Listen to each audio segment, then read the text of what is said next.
My name is Anna Chen, and in the world of gaming technology, the line between playing games and revolutionizing an industry is thinner than most people realize.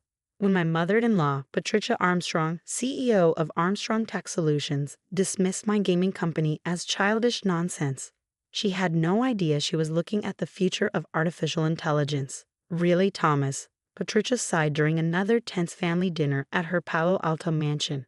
When you said you were marrying a tech entrepreneur, I assumed something more serious. My husband squeezed my hand under the table. After 3 years of marriage, he was used to his mother's disdain for my work, but it still bothered him. Mom, Anna's company is revolutionizing mobile gaming, he defended. The engagement metrics are incredible. Patricia barely glanced up from her Wagyu steak. Games are for children, dear. Real tech companies solve real problems. If she only knew what my games were really doing. The story began 5 years ago when I was working on my PhD in artificial intelligence at Stanford. While everyone else was focused on traditional machine learning applications, I saw something different. The potential of mobile games to collect unprecedented amounts of human behavioral data. Think about it, I told my thesis advisor. Millions of people making billions of decisions, all generating data about how humans think and solve problems.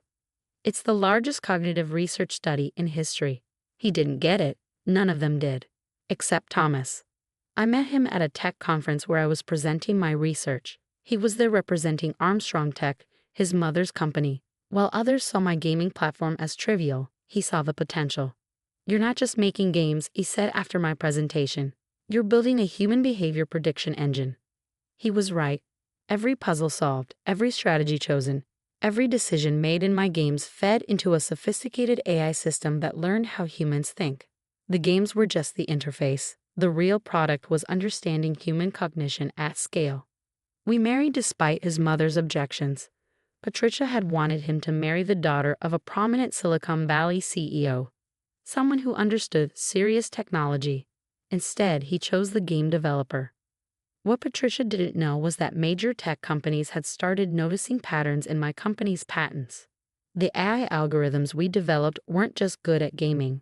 They could predict human behavior with unprecedented accuracy. Microsoft was the first to reach out. Your behavior prediction engine, their head of AI research said during a secret meeting, could revolutionize everything from user interface design to market prediction. They weren't the only ones interested. Google, Amazon, and Meta all sent discreet inquiries. But I had bigger plans than selling now. I was building something revolutionary, an AI system that could understand human intuition itself. The games were getting more sophisticated, collecting more nuanced data, teaching the AI not just what people did, but why they did it. The breakthrough came 3 months ago. My team had been analyzing data from our latest game, a complex puzzle solver that had gone viral globally. The AI wasn't just predicting player choices anymore, it was understanding human creativity itself. This is beyond gaming, my lead engineer said, staring at the results. This could change everything about how AI interacts with humans. That's when Microsoft made their official offer, $200 million for just the behavioral prediction engine. Not the games, not the company, just that one piece of technology. I kept the offer secret, knowing what was coming. Patricia had been planning something of her own. Armstrong Tech was struggling. Their traditional enterprise software was losing market share to cloud providers. They needed something new, something revolutionary. We're acquiring promising tech startups, Patricia announced at a family dinner last week, building a portfolio of serious technology companies. The way she emphasized serious made her meaning clear. Then came yesterday's board meeting. Patricia had invited me, supposedly to learn about real technology business. Our next acquisition target, she announced to the board, is a small gaming company that's shown some promise in user engagement algorithms. She smiled coldly at me. We're offering $2 million. Generous, considering it's just a game company.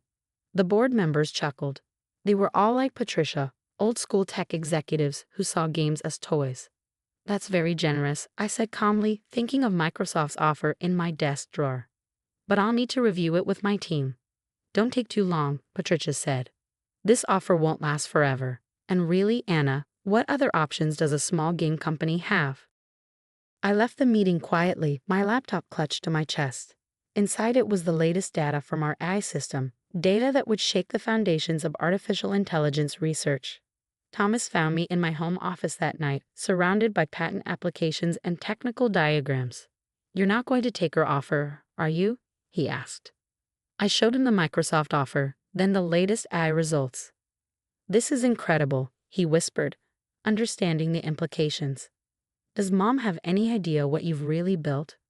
"No," I said, smiling slightly. "But tomorrow she's going to learn the difference between making games and changing the world." I looked at my phone, where emails from other tech giants were piling up. They'd all seen the latest patents. They all understood what Patricia couldn't see, that while she was dismissing me as a toy maker, I'd built something that would transform the entire tech industry. Tomorrow's board meeting would be interesting indeed. The next morning's board meeting started exactly as Patricia had planned. Almost. I arrived early to find Armstrong Tech's boardroom already filled with unexpected faces. Along with the usual board members, representatives from Microsoft, Google, and Meta sat quietly in the observer seats. Thomas had made some calls. Patricia's triumphant smile faltered slightly when she saw them. "What are they doing here?" she whispered to her assistant. "Observing a potential acquisition," I answered, setting up my laptop. "Isn't that what you wanted? To show everyone how serious Armstrong Tech is about expanding into new technologies." She recovered quickly, launching into her prepared speech about Armstrong Tech's vision for consolidating promising startups. The board members nodded along right until I started my presentation. "Before we discuss acquisition offers," I said, standing, "let's talk about what you're actually trying to buy." The screens lit up with our latest data visualization, a real-time map of human decision-making patterns, collected from 50 million players across our gaming network. "This isn't just a gaming company," I continued. "It's the world's largest human behavior research project. Every player, every decision, every solution they discover, it all feeds into an AI system that doesn't just predict behavior, it understands human intuition itself." The Microsoft representative leaned forward. "The behavioral prediction engine, which Microsoft has valued at $200 million, I added casually, watching Patricia's face pale. "Just for that one component. Not the games, not the user base, not the other technologies we developed." The room erupted in whispers. Patricia tried to interrupt, but I wasn't finished. "But the prediction engine is just the beginning." I continued, pulling up the next set of data. 3 months ago, we achieved something unprecedented. Our eye didn't just predict player choices, it started understanding creativity itself. How humans innovate, how they solve problems in ways machines never could.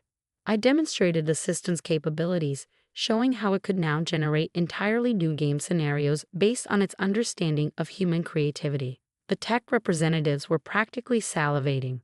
"Think beyond games," I said. "This technology could revolutionize everything from drug discovery to climate solution modeling. It doesn't just process data, it thinks like humans think." The Google representative stood up. "We'd like to revise our offer." "As would we," the Meta representative added quickly. Patricia looked like she'd been hit by a digital truck. Her $2 million offer lay forgotten on the table.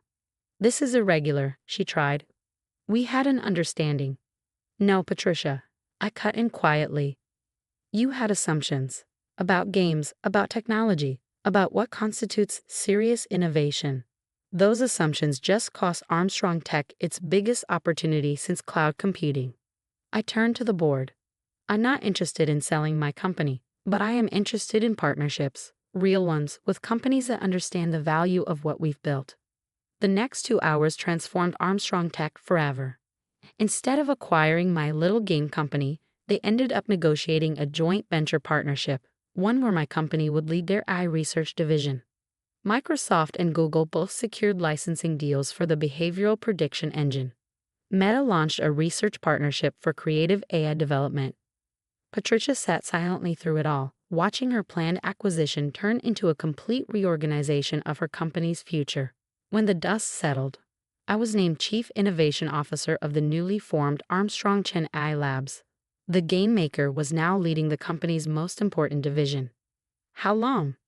Patricia finally asked when everyone else had left. "How long have you been building this?" "Since the beginning," I replied. "Every game, every seemingly simple puzzle, They were all part of something bigger, something you could have seen if you'd looked past your prejudices about gaming.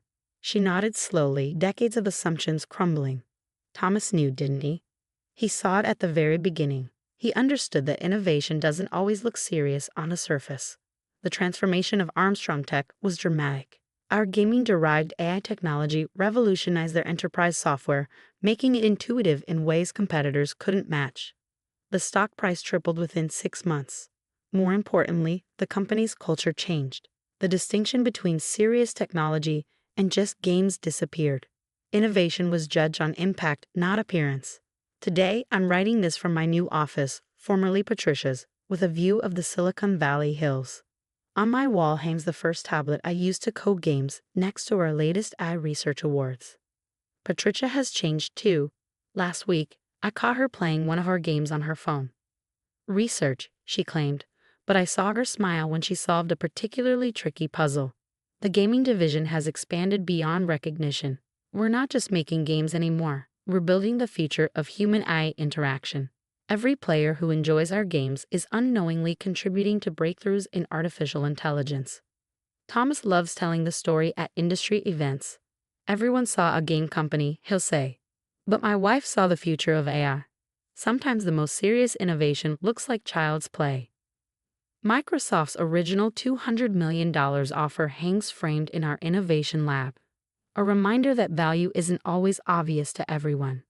Next to it is a more recent number, our company's current market cap, approaching $2 billion. The lesson wasn't just about technology or business, it was about perception, about looking past surface judgments to see true potential. Last month, a young developer pitched me a new game idea. The board members, including Patricia, listened intently as she explained how the gameplay would generate data about human problem-solving patterns. It might look simple, the developer said nervously, but the underlying technology could change everything. Patricia finished, surprising everyone. We learned that lesson already. Sometimes the best revenge isn't proving people wrong. It's opening their eyes to see what was there all along. The games we create still entertain millions, but now everyone understands they're also building something profound, a bridge between human intuition and artificial intelligence.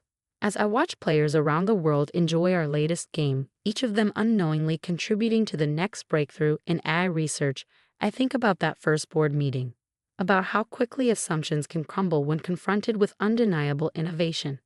The future of technology doesn't always wear a serious face. Sometimes it comes disguised as play, as fun, as just games.